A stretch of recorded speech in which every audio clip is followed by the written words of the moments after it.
Hi, my name is Sleep Joint. Before we start, hit the like and subscribe button, it will help me a lot, and enjoy the video.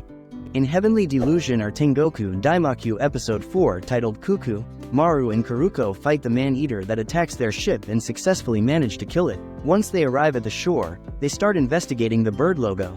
Meanwhile, Tokyo sees the babies in the facility for the first time that have been kept hidden from them. Recently, people her age have started exploring their sexuality and she feels quite conflicted about it. But after having a brief discussion with Kona, her opinion changes drastically. After suddenly finding themselves face to face with a giant man-eater, Maru and Kuruko are understandably bewildered for a moment.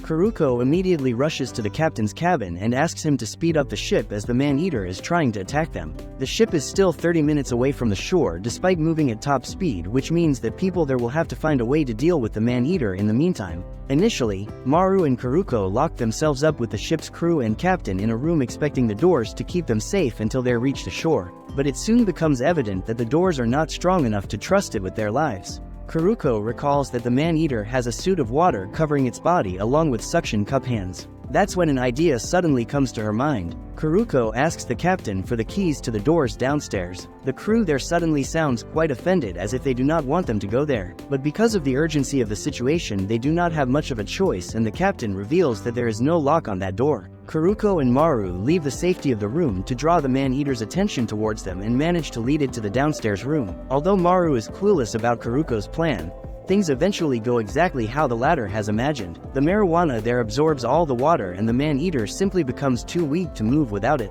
After that, Maru uses his power to kill it. Once they arrive at the shore, the crew members thank them. That's when Kuruko inquires about the bird logo and learns that it belongs to Mitsuba. Once they investigate the city to look for it, they end up in a dingy building and spend the night there, clueless to the fact that it is actually Mitsuba Home Center. Elsewhere, Cuckoo takes Tokyo to a secret facility to show her the babies she is talking about. When Tokyo finally sees them, she is surprised to notice that they have no features and have appendages in place of legs. Although the intruder alarm goes off when they are there, the cameras for some strange reason cannot record Tokyo, which allows her and Cuckoo to escape. Meanwhile, the children in the facility have started exploring their sexuality, and Tokyo has noticed it too many times in recent days. One day, while talking to her friend Terao, she suddenly gets kissed by him. Since she is supposedly not romantically interested in him, she runs away. Kona notices her and, after learning what has bothered her in recent days, reassures her that exploring one's sexuality is normal. He even mentions that she would want to touch and get touched by someone one day. When Tokyo admits that she wants that person for her to be Kona,